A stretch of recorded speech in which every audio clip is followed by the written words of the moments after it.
friends. Welcome to Truth with Ruth, a witty, warm, and real podcast about anything and everything related to health and fitness. I'm your host, Ruth Edwards, joined by co-host Evan Edwards. And today's episode is about sourdough, the true gateway drug. It's not really a drug though, but the true gateway to lots of things crunchy. So maybe homesteading, maybe getting chickens or goats or both. But definitely it's the gateway, right? Mm. So definitely was for me, sourdough. No. For me, that was not the gateway. For me, the gateway was reducing my toxic burden. Mm. That was the gateway for me. So looking at all the different toxic things in our homes and that we use. So sourdough was number 2 for me. Okay, anyway, but and then I got chickens. So I guess okay, why sourdough? What's the big deal? Does it taste? I mean, a lot of people are making it at home, so I guess we can assume that there are less ingredients, less processed ingredients. So then with that line of thinking, maybe better for you, but I know that there's a lot of trial and error. Yes. So I think don't get discouraged. Correct. If you haven't quite gotten the hang of it yet. Absolutely correct. So I think I first ventured into dabbling with sourdough during COVID. Just a lot of people did. And of course I went backwards. That's again, I'm almost normal, but not quite. So I did it backwards and I tried to do gluten-free sourdough first. Well, that's just dumb. So yeah. At least it was for me. So, because I didn't really quite understand the whole process. And here I was trying to do it with sorghum flour instead of just regular flour. Okay, and trying to, or brown rice flour. Anyway, trying to do it gluten-free. And anyway, short story is I think I made 3 bricks. They were bricks. They tasted fine, but they were heavy. They were small, solid bricks. And that's like, oh my gosh, who's going to eat that? And that was before we had chickens. So it ended up going in the trash. The dogs might have gotten some of it. I don't remember. But that's like $8 just in the trash. It's a little discouraging. So please don't get discouraged because I did figure it out.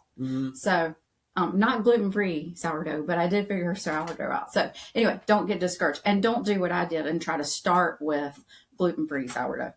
At least that would be my piece of advice. But anyway, yeah. So it is a lot less ingredients, definitely less processed.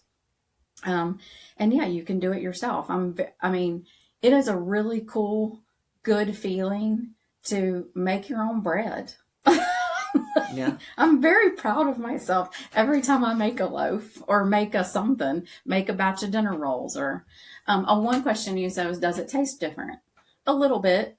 It's sourdough. So it does have a little bit of a tang to it. And you can make it more tangy or less tangy depending on how long you let it ferment. But it does taste slightly different. And you can adjust that though. You can put more honey or sugar in it if you want and not let it ferment as long if you want it to be on the sweeter side. But yeah, you can make it. Anyway, I think it's good. I like it. But yeah. Do you like sourdough? Yeah. I like the bread. Sourdough brownies are okay. They're a little tangy. Yeah. Yeah. They your dad said they kind of taste like a sea salt caramel brown, like that kind of flavor, that sea salt caramel flavor. That's what he thinks of. And I was like, yeah, that's about right. Because it's just got that little bit of tang. I like them, but yeah, they're not quite as sweet as regular brownies. But So, okay, hold on. You just opened a whole other door there. So, because yeah, you can make lots and lots of things with sourdough. Let's just talk about bread, sourdough bread. So I guess, I mean, one of the attractive things about it is it's good for your gut. I mean, that's probably a little bit of a dangerous claim. Like, I wouldn't say it's good for your gut. It's not a probiotic. Right. Now, does it have some, is it a little less, okay, let me back up. So I think what people like about it or find attractive about it is that the gluten protein, because it's been fermented, the fermentation process breaks down the gluten a bit for you ahead of time. So by the time it gets to your gut, the fermentation has already eaten much, I can't say all, but a lot of the gluten protein. And so now your body, your gut doesn't have to spend so much energy and time breaking down that gluten. So that's what's attractive about it. It doesn't mean that if you make cookies or brownies with sourdough, that starter, that it's gonna all of a sudden make it healthy for you. A little healthier, yeah, but I still wouldn't say healthy. But yeah, I mean, it does have a lot of vitamins in it. It does have some probiotics in it. Again, I mean, I don't have a way of measuring that. That information might be out there, but it does help. It is high in fiber and protein, a little easier to digest, and low in sugar. So, and a little easier on your body to digest that gluten because a lot of the work's already been done through the fermentation, which is what causes that sour taste. Okay, so those are some of the benefits, I guess.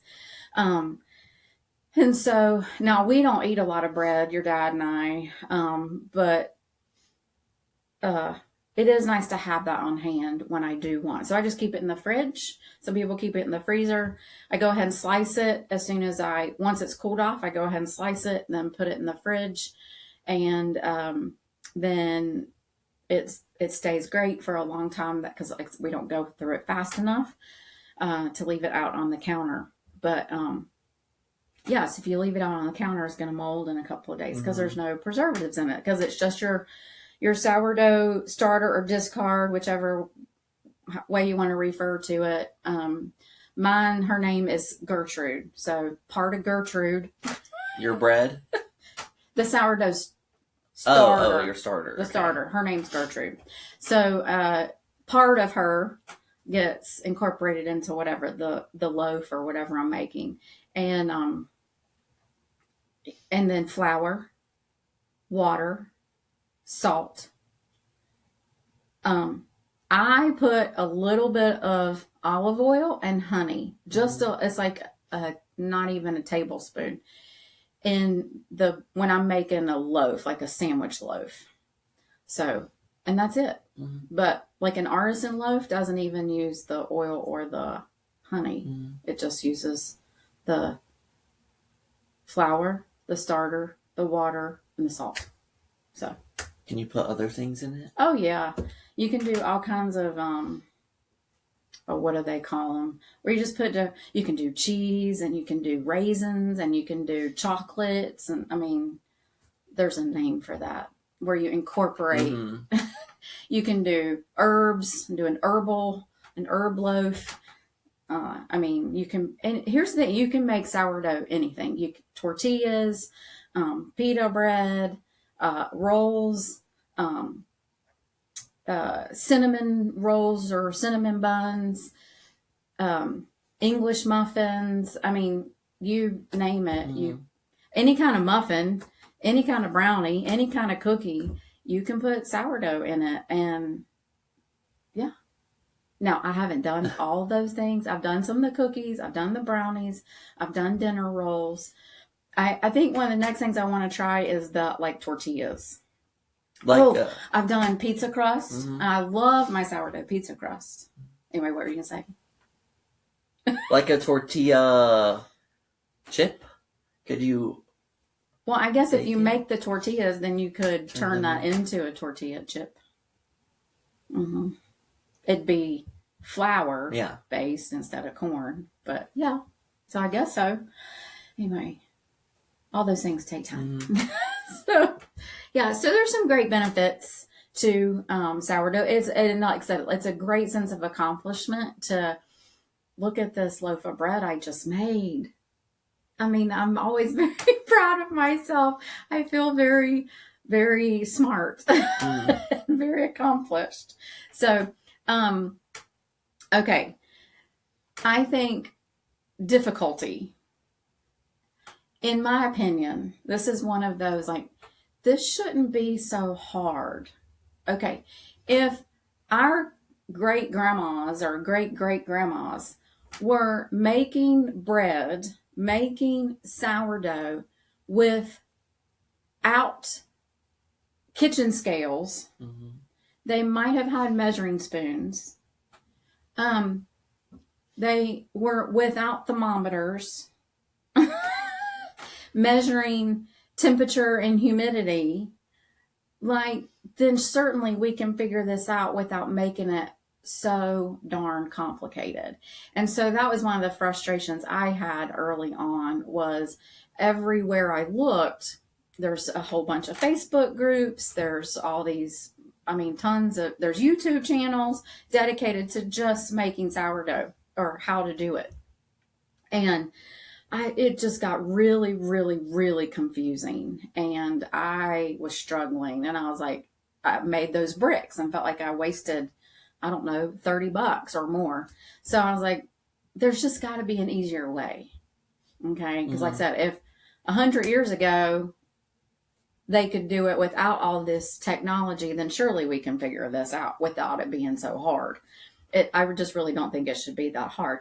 Now, if you are a kitchen nerd or chemistry nerd or science nerd or baking nerd, and you want to get into all that complicated perfectionism chemistry part of it, then fine, because it is chemistry. Fine, you do that. That's great. But I needed something way simpler. So here's what I did.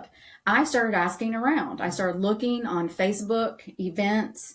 I just started, every friend that I talked to, that if sourdough came up in conversation, I started asking, do you know of a class? Is there a class? Do you know anybody that will teach me? Can I take a class? And so I kept putting it out there. And finally, it took a while, but finally, one of my friends said, hey, my friend so-and-so is doing a sourdough class. And so we went to this lady's house, and it was like 4 or 5 of us, and it was connected to Juice Plus, but that was fine. And she taught us how to make sourdough. And so I still have my paper from that class. So it simplified it. And she had a simple process, and then that helped me get started and just helped me understand it a little bit better. So I highly recommend taking a little class. And again, it might be a friend teaches you. Like, I asked around in the neighborhood. I mean, I just kept putting the word out there. Do you know anybody? Do you know anybody? And so finally, it happened. And so I took that little class. And that's, again, you just start, and you just keep trying. And then Carla and we just kept comparing notes. And then her and I were noticing, she was like, well, I figured out that if I once she mixed up the dough and everything to let it, then just sit on your kitchen counter and start to rise, double in size is what you're waiting for it to do. She figured out that if she put it in her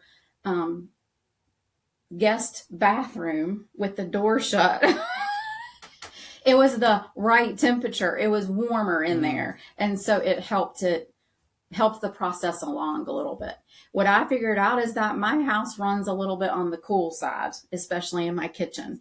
And so I figured out that I would turn my oven on and just get it up to 100 degrees, turn it off, let it cool off just a little bit, then put my bowl dough that was rising in there, and that created the warm environment. Now I don't have to do that, but like to get it going, I just had to figure that out. Now that can get you in trouble. Putting your bowl of bread dough that's rising in the oven because you don't tell your husband that it's in there, and he turns on the oven to preheat because he's going to make something for you and your brother, and he almost burnt the house down. He burned up my bowl, ruined that batch of dough, and about caught my kitchen towel on fire. So if you're going to do that, word of warning, tell everybody in your house that there's something in the oven. Yeah, and that they shouldn't turn it on. Oh, okay. So I had to buy a new bread bowl. But from a local artisan, of course, handmade. But anyway, so yeah, don't do that. But what I figured out for my sourdough starter is she lives in the fridge. There's always some in a mason jar in the fridge. And then depending on my life at that moment, that week, and whether I need to build her up, and make her bigger, or whether I need to use some of her is depending on whether I have some sitting out on the counter. So then, some people might get real technical, like, well, what's in my fridge is actually discard. Yes, it is, but it's all sourdough. Okay. So then what's out sitting on my counter is what the people would call starter. And then you have to feed them. Okay. So it's like, did you ever have one of those little toys that you had to like take care of? Was that before your time? That was before your time. I think that was your cousin. Was it Tamagotchis? There were these little. That was before you were a kid. It was more, I guess, more like 90s. Yeah, I think that's your cousin. Okay, so they had these little Tamagotchis, and they had to take care of it and feed it and like basically just push buttons. So, you just got to kind of think of it like that. You have a little pet that you got to take care of. And so, so she lives on my counter sometimes. And then you feed her. She needs warm water. And then what I figured out with the flour that I use is I feed her. So she's 1/4 of a cup in the jar. I feed her 1/2 cup of flour and 1/4 of a cup of warm water. Do not use city water that's been chlorinated, fluorinated, all those and natives. You want to use clean. You might need to filter it. I don't know. You need to buy it, whatever. But don't use water that's got fluoride or chlorine in it. All right. And warm. That helps. And then I mix her up, and she bubbles up and rises and doubles in size, and she's great. And then I decide, am I going to put some of that in the fridge so that I can use it to make brownies or cookies or whatever, or waffles or pancakes, or am I going to make bread? And then what I figured out for me is that every time I actually combined 2 recipes. The recipe is called sourdough unloaf, an unloaf recipe. And that works beautifully for me every single time. So, and then I add in that little bit of oil and honey, which makes it a sandwich loaf. And so it's my sandwich unloaf loaf recipe. And like I said, it turns out beautifully every single time. It's low stress. And anyway, so I finally figured it out. Okay. Flour, or what were you going to say? What's an unloaf? An unloaf. I guess that's what somebody called it because, in instead of using what they call active starter that's just been fed, it uses flat starter that is hungry. So she's hungry, and so that has worked out real nicely for me. I was having trouble the other way. So anyway, it works. I don't know why they call it an unloaf, but whatever. It's still a loaf. Oh. Yeah. And then once it comes out, I set it out to cool. It cools, and then you and your brother bought me a slicer. I mean, it's still manual. I still have to take the bread knife and but the thing y'all bought me, it like holds it, and then it has the slits, the slits for anyway, so it makes nice even slices. I still get a good workout on my arm, but and then I slice it and then put it in my wrap it in my bread bag, which is made out of cloth, and which I bought from a local maker, and then another container, and then that keeps it from molding and keep it in the fridge. So, yeah. Flour. Where do you get your flour? Okay, so here's my opinion. When I first started the journey into integrative health, that integrative doctor told me, and I do believe this is to be true, that it's not that so many people have issues with gluten. I think this is one of the theories. It's not that people all of a sudden, all these Americans have gluten issues and sensitivities to gluten. It's that our gluten has changed. Almost all of it is genetically modified in this country. I mean, there are some, what they call ancient grains that supposedly are not genetically modified. But anyway, generally, if you're going to buy a loaf of bread from the store, it's being, the grain that they use is genetically modified. So that's the trouble, is our bodies haven't had a chance to catch up with those changes. So I think that's a problem for a lot of people.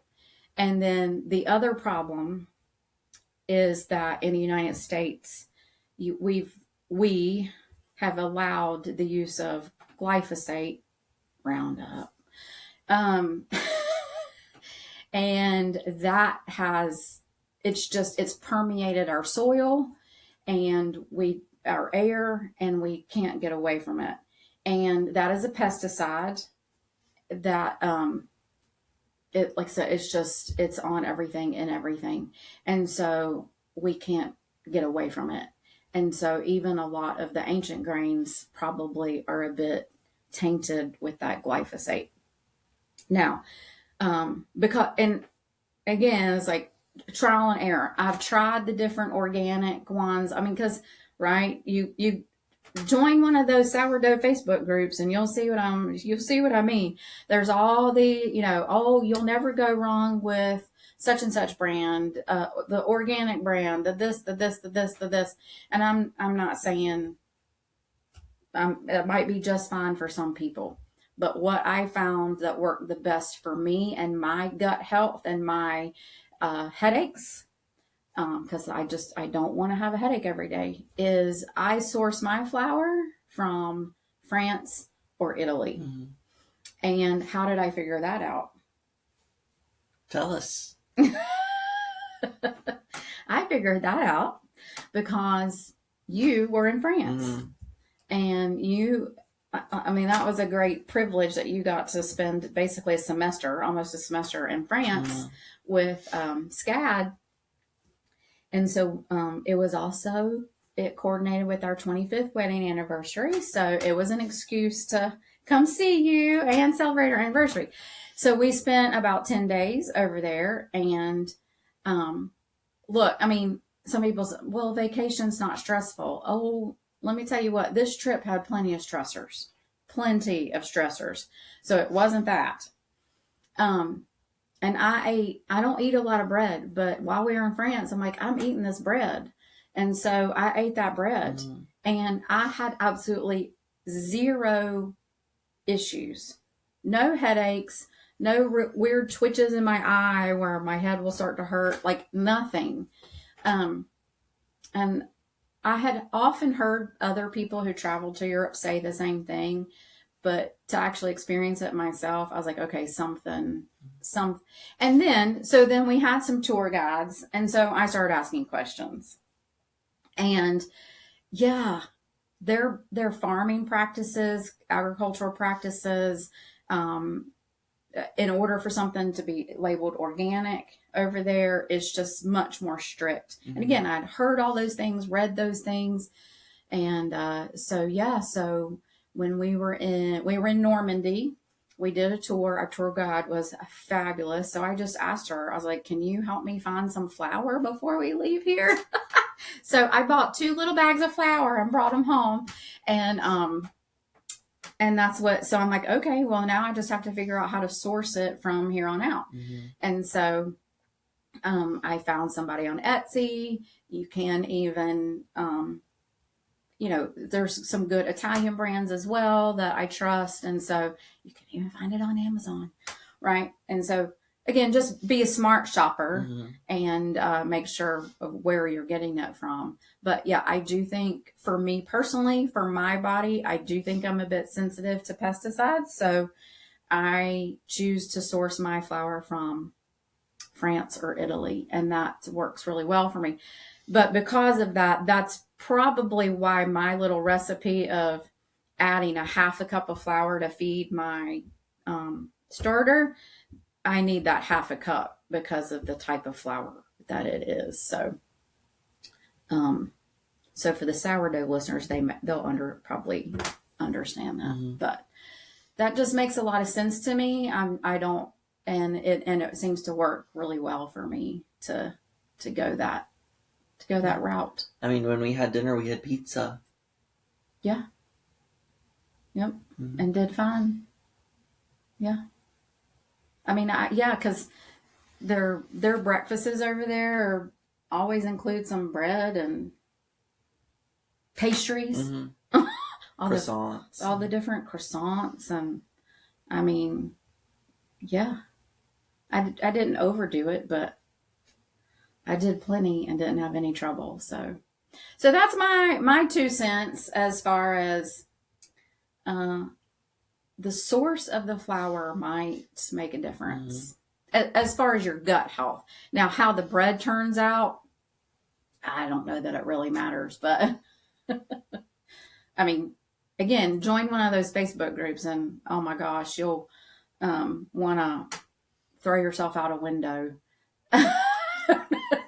Reading like, do this, do that, nope, buy this, buy that, get it from here, go, and there's 5,000 different opinions on how to do one thing. And so I was just, let me try to figure out how to do this as simple as, because again, like, I know my grandma didn't have all a thermometer and a humidity thing and this scale and that scale and have to measure everything in terms of weight. It's like, no, she didn't weigh it. My grandma Craig said a pinch of this and a pinch of that. That's how she did it. So I'm like, then I'm going to figure this out. I'm going to figure out how to do it without weighing anything. So I did. Yeah. Okay. Just had to keep at it and keep trying. Yeah. All right. Well, let me give you some, as far as recipes, some helpful websites for recipes. And one in particular comes to mind, and that is littlespoonfarm.com. Again, I'm not getting kickbacks. I'm not an affiliate. It's just her website has been the most, like every time I try a cookie or a brownie or a waffle or a pancake or a muffin recipe from her website, it's consistent. It's moist and it tastes good. So, because some of them you try and you're like, oh my gosh, this is so dry or whatever. So anyway, hers gives very consistent results and makes sense. So that's my favorite, littlespoonfarm.com. farmhouseonboone.com was another one. And hers are okay. That's where I started with recipes. Some of the things I've tried have not turned out the best. So, but okay. And I'm sure I know there are others, but littlespoonfarm.com has been the most reliable for me, most consistent and reliable. So, yeah.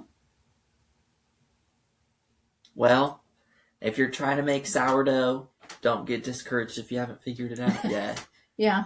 Keep trying. I mean, you can send me questions. I might be able to help. I'm definitely not an expert at all, but I can share what worked for me and guide you through the process if your process is similar to mine. But yeah, some of it just takes a little time. And I think some people say it just takes so long. It's so much hard work. No, it's not hard work. It's you got to work. You got to, when are you going to be in your house to bake the bread? And then you work backwards from there.